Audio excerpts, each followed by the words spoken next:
carantină și n-am nicio vină, fac curat și de mâncare până la liberare. Stau în carantină și n-am nicio vină, fac curat și de mâncare până la liberare.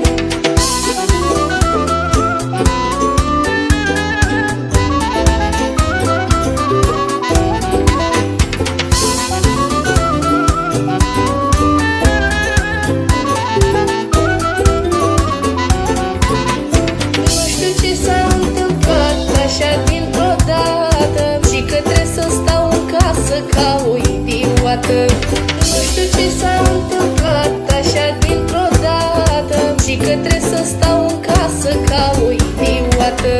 Stau în carantină și n-am nicio vină, fac curat și de mâncare până la liberare.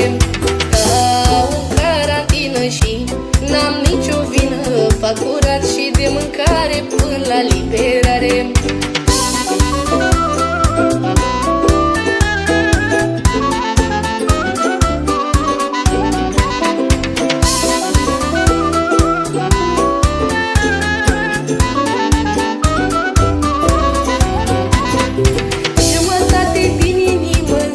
Că-s naivă, iar cealaltă jumătate mă ține captivă.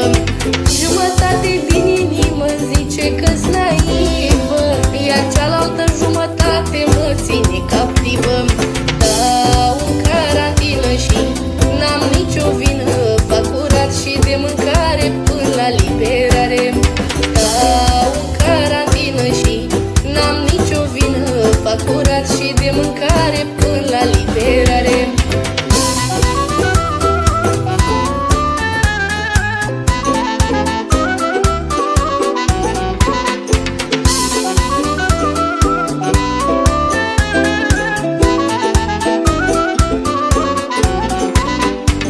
De prima mă să mă vezi, activează-ți netul și sună-mă pe Messenger ca să-ți dau acceptul.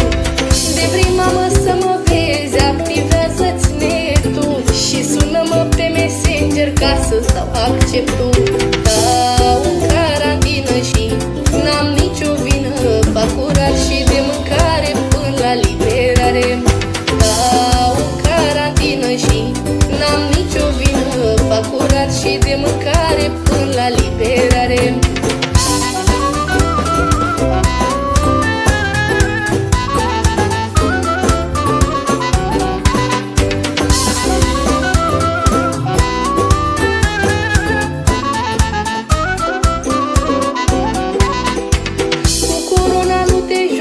Stai ca prostul în casă, dacă ești poți să te întorci cu o amendă grasă.